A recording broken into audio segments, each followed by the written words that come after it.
Hello, dear audience for the upcoming conference of the embracing the dedicated to embracing the carbon reduced future and lowering the emissions, which we will be hosting in October.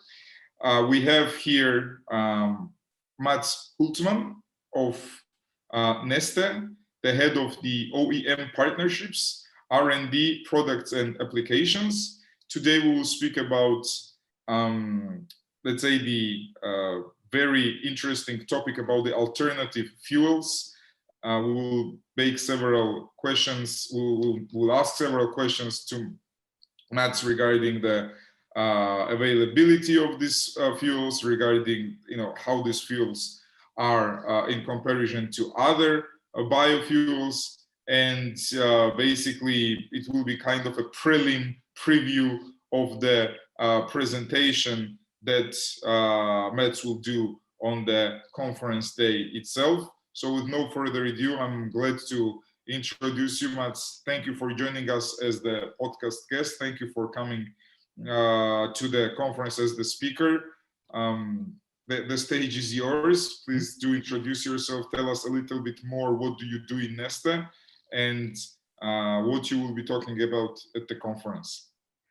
Yeah, thank you very much, and thanks for inviting me here. And I'm really looking forward to the conference.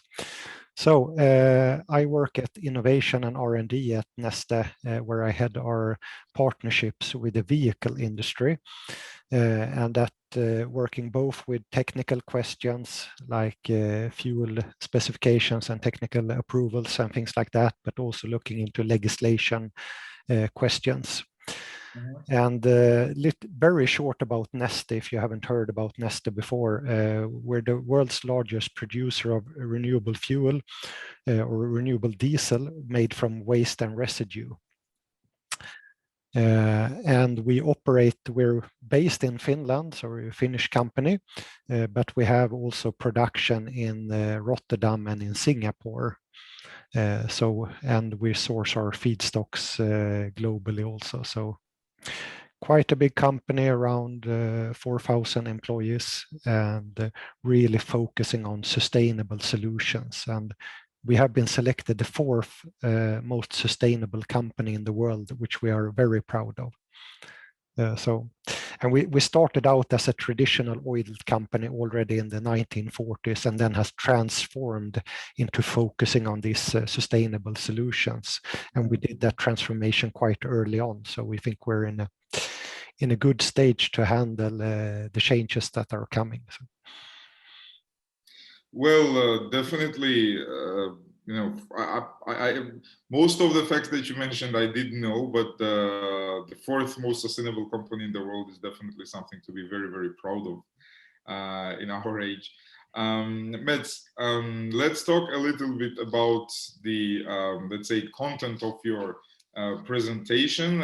As I understand, we'll be speaking about HVO 100, the renewable diesel, the ace of Neste at this, let's say, conference. So can we start with just discussing why do we need the renewable fuels when we have electrification, let's say battery and fuel cell?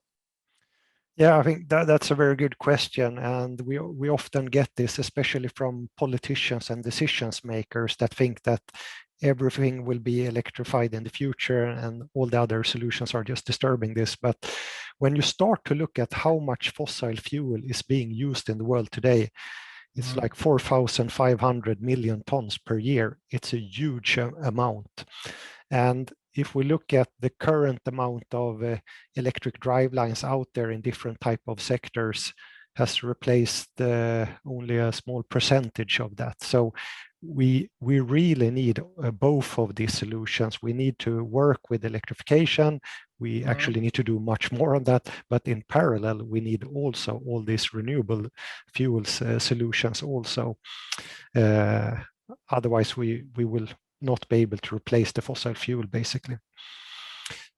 And what is when we're speaking about the alternative fuels, for example, right? There was a big boom about the biodiesel. yeah, in the past several, I don't know, maybe a decade, maybe several years. So what is the difference between the renewable diesel that we are speaking about right now and the biodiesel? Can we, I mean, it's a technical question, but at the end of the day, we'll have a lot of people that are involved in the, you know, more technical aspect of this rather than just a general, let's say, topic. So if we can go a little bit more in the details. Yeah, sure. And this is a common confusion here that both these products are biofuels, but one is called biodiesel and one is called renewable diesel. So I understand it's easy to mix them up. But if we talk about renewable diesel, that's also known as HVO100, and that's the product that we are working with. Biodiesel, that's also known as FAME or RME. Also a good product, but it has some differences here. And if we start with the traditional biodiesel, the FAME RME, the positive thing with it has a, I mean, it's still more expensive than the fossil fuel, but it's a little bit cheaper than the HVO. So from a pricing standpoint, it has that positivity. On the negative side, it requires a dedicated powertrain that is developed for that type of fuel. So you really need a special powertrain for it. And it causes some challenges. We see in the truck industry, for example, that it easily clogs up fuel filters. You need more service intervals, and the storage. So it can attract water in storage and so on. So you often need to clean out tanks very often. So although it's good for the environment, the price is good, but it has some really big challenges also when handling it. But I think, as I said, we need all of this. So, but then comparing to HVO or renewable diesel, which is more like a chemical copy of the fossil diesel. So it's basically has the exact same molecule structure with everything the same, except it doesn't have any aromatics. And that's a good thing, because the aromatics are the cancerogenic, gives the smell of the product and so on. So it's really like a drop-in solution. You could use it in any diesel engine. It doesn't have to be specially adopted and so on. And you can blend it however you want. If you want to have a 10% blend or run on 100% HVO or renewable diesel, that works also. So, and also the storage, as I mentioned, that's no different. It's the same or even a little bit better than the fossil fuel. So, but the bad thing here is that some customers say, "Oh, we already tried biodiesel. We had all these issues," and then they say, "Well, but so." My message is really, yeah, there are some big differences between these two products. So if you didn't work out with the biodiesel, the FAME RME, then you shouldn't expect to see those problems with the HVO. It actually can improve some things also for you. It has less soot building up in the engine and so on. So we really get positive feedback from this product. Matt, so just to summarize what we just said, that definitely the main, let's say, one of the main issues that you're facing is the let's say, confusion of HVO 100 with the biodiesel, right? Yes. And okay. And when it comes, let's say, to the efficiency, because we understand that, let's say, price-wise, biodiesel can be a little bit cheaper, but then we have a handful of companies who already tried it and they don't want to scale up with the biodiesel. So we're speaking about the HVO 100. We understand that HVO 100 is cleaner, and HVO 100 is more is going to be more available, right? And available let's say, end user friendly. It can be mixed, it can be blended, and it can be 100% HVO 100. This is understandable. And this is, let's say, the upside of it, which is it's very much practical. But when it comes to efficiency, compared to biodiesel, is there any? I know that Neste is producing that, but if we're speaking the numbers, is there any let's say benefits of HVO 100 over the biodiesel? Yeah, there are some I mean, there's also the fact that the HVO has the higher cetane number, which ensures a bit more efficient combustion in combination with having no aromatics. So it helps. And also when we talk about renewable fuels, I mean, one of the key things is also, of course, the greenhouse gas reduction you get from these fuels. I mean, that's at the end of the day, that is sort of the key argument for using these type of fuels. And depending a little bit on what feedstock you use and what processes, this can vary a bit. Our product goes up to 90% greenhouse gas reduction. And we have that in many markets, but it can vary a bit. So I would say typically between 80 to 90% greenhouse gas reduction. And when you reach the level of 90% greenhouse gas reduction, that's actually quite cool, because then you end up at if you look at the well to or a life cycle perspective of a vehicle, for example, then you end up at the level that an electric vehicle would have running on green electricity. So it's sort of equally good as running on with an electric driveline for the climate. So that's quite interesting performance that you can achieve with this type of fuels. Okay, it drives me to the next question. How about the availability? Because let's say if we're speaking about the electrification and battery, we know what is the let's say what is the story there, right? How available are they? And then now they're becoming more and more available because they're getting more and more affordable for the manufacturers. But what about the, let's say, availability, the physical availability for the renewable diesel? I mean, is there enough of the, let me put it differently, is there enough of the renewable diesel to be used on a large scale? Yeah, I would say that is changing now rapidly. So currently, if we just look at what we at Neste have, we have about 500 public filling stations across Europe and North America, and we then do depot deliveries for construction sites and things like that. But the product is also used a lot for blending. So to improve the greenhouse gas emissions of the fossil diesel, you can blend the HVO into it also. But today there's about 8 million tons produced annually of HVO. But what happened now during the COVID crisis and more and more companies realizing they have to sort of switch over their focus and their production into more sustainable and renewable products. So we actually had the prognosis now coming out that in just 4 years, in 2025, we will have increased from 8 million tons to 30 million tons annually. So really a huge increase. So in Europe and also in Asia, production is increasing about 3 times, and in North America, it's increasing 6 times. Okay. So really big volume increases, and we think this will really help the availability also, because and we see the big players, the big oil companies coming into this also.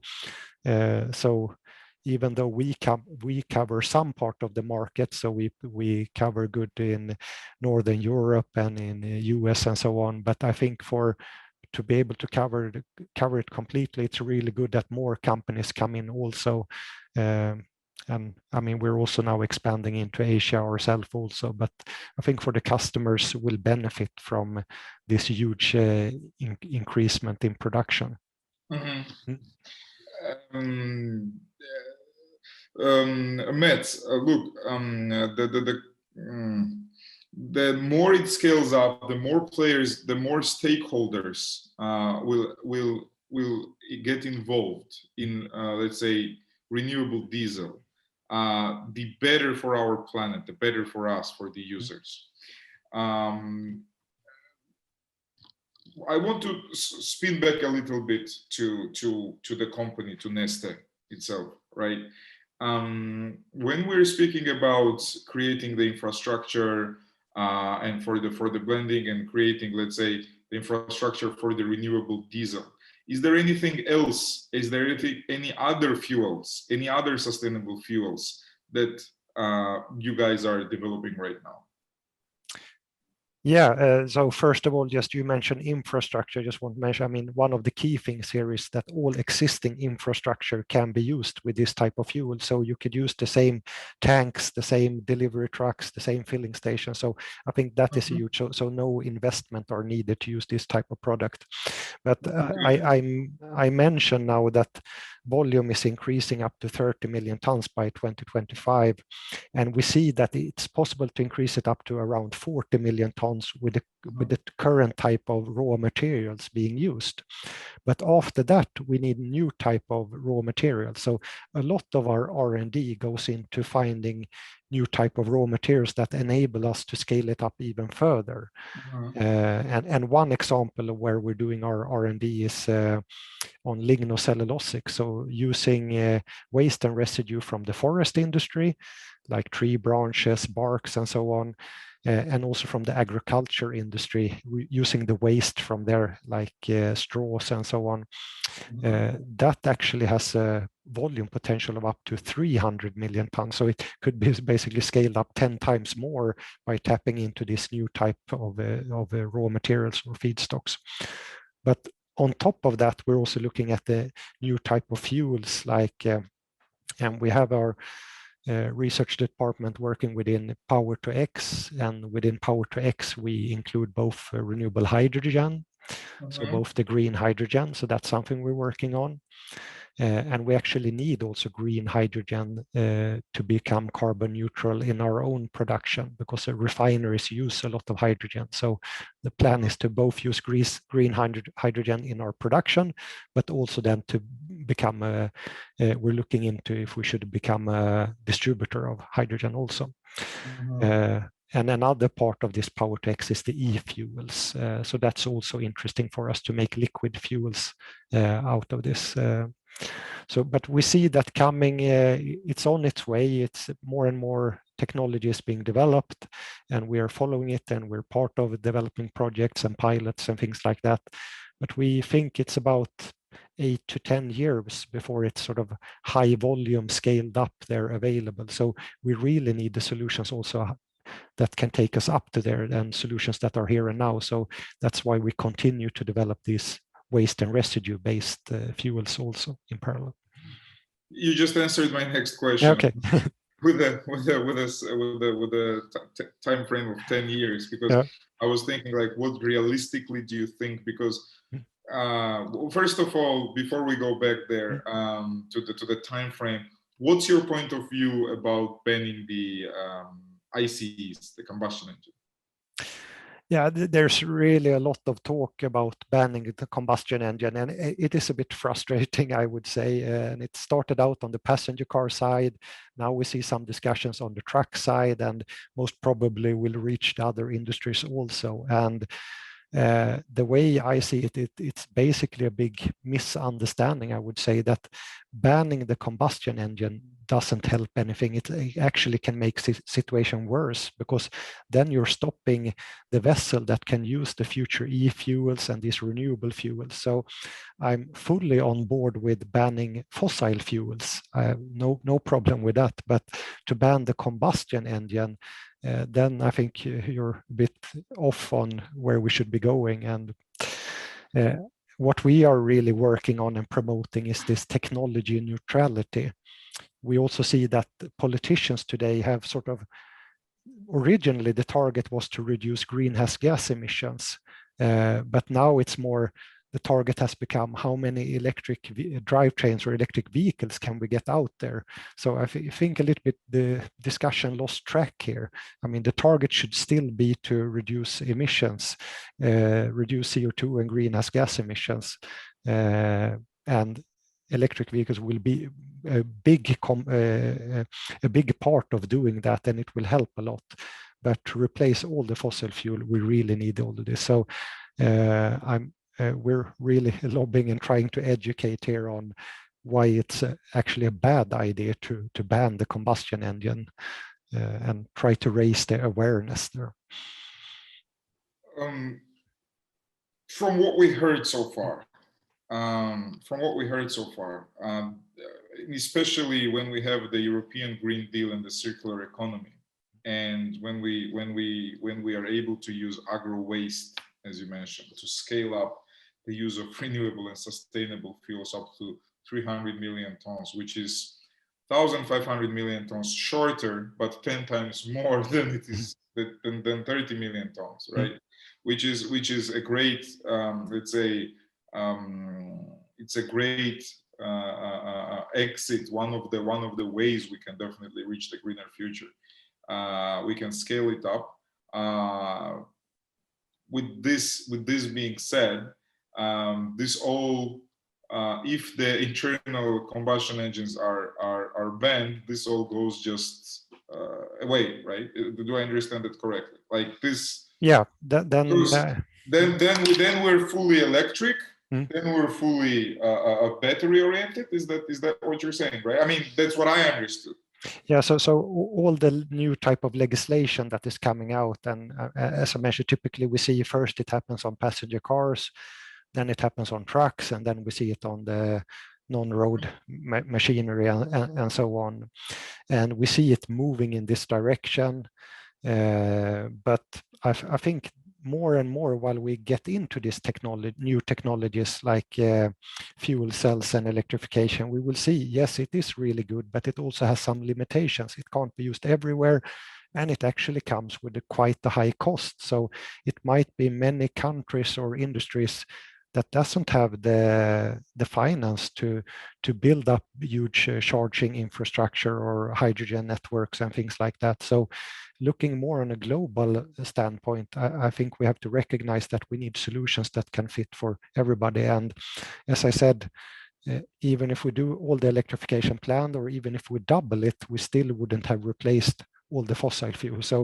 So I really see that we're falling short of meeting the climate target, and at the same time closing the door for some solutions that can help us get there. So I think, and most of these regulations are being reviewed right now. So we're actually involved with many other companies on how to sort of educate and talk to politicians and so on about this also. So it's really an interesting topic. We see some positive things, but it's a lot more needed to be done here. I have 1 million questions, but if I'll ask all of them, we'll stay here till morning. So I'm really looking forward for your presentation. I'm really looking forward for the conference in October. I'm sure that we will speak a lot about this in a question and answer session, because the conference, as you know, is extremely networking oriented, and the strategic information exchange is the key added value that we promote at our conferences, that the people come and they exchange the practical experience, they exchange the knowledge. So I do believe that there will be a lot of questions asked. So thank you very much once again. Looking forward for your participation at the conference, and we will be definitely putting this in specific LinkedIn groups. So we will raise the awareness for the HVO 100, because this is at least the least what we can do for the for more renewable energy to be used and for the greener future. So thank you very much for coming to our podcast, and thank you very much for joining the conference as the speaker. Yeah, thank you very much for inviting me, and really looking forward to the conference here and the discussions following that. So. Thank you very much. Thank you.